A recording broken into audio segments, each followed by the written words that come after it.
Hey all you cool cats and kittens. We're going to be looking back at kinematics from August.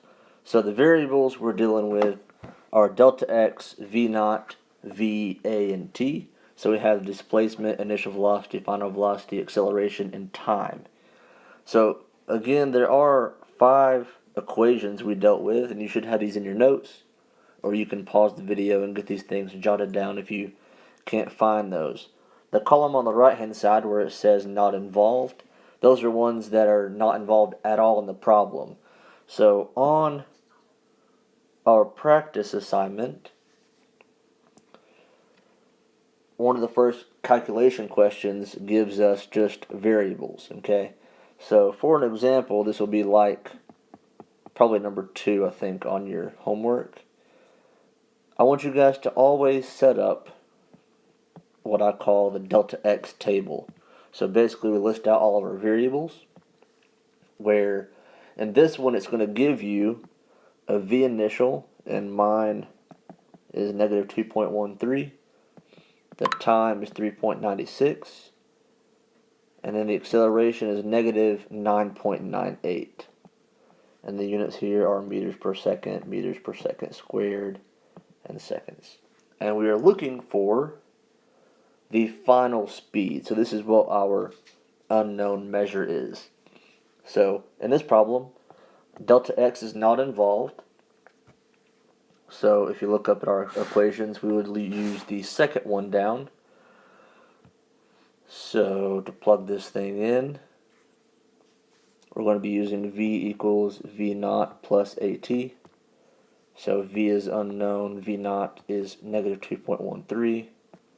A is negative 9.98, and time is 3.96. So this should be pretty straightforward as far as solving, and we can plug this in like so. And we should get the final velocity as negative 41.65 meters per second. Okay. Now we get into some free fall questions later in the assignment.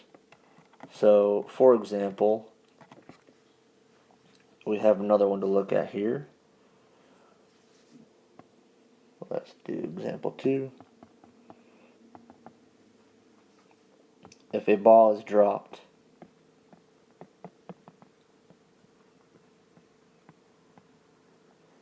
from a height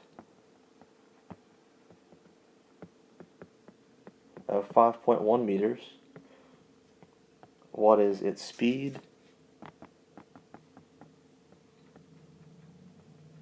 just before it hits the ground?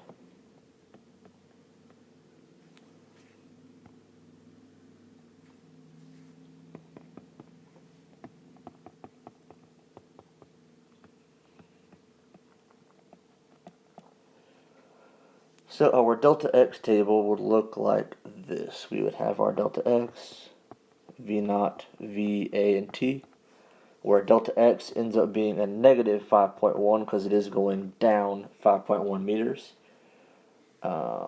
It's dropped, so our initial speed is 0. You want to find out what our final speed is, and if a ball is traveling in free fall, we assume its acceleration is about negative 9.8. So time is not involved. If you were to look up at your equations there, you would see we would be using this equation, v squared equals v naught squared plus 2a delta x. So v squared is our unknown variable. This one goes to 0.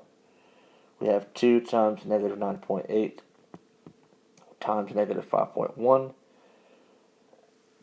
And so if we take and multiply out the right hand side, we would get 99.96.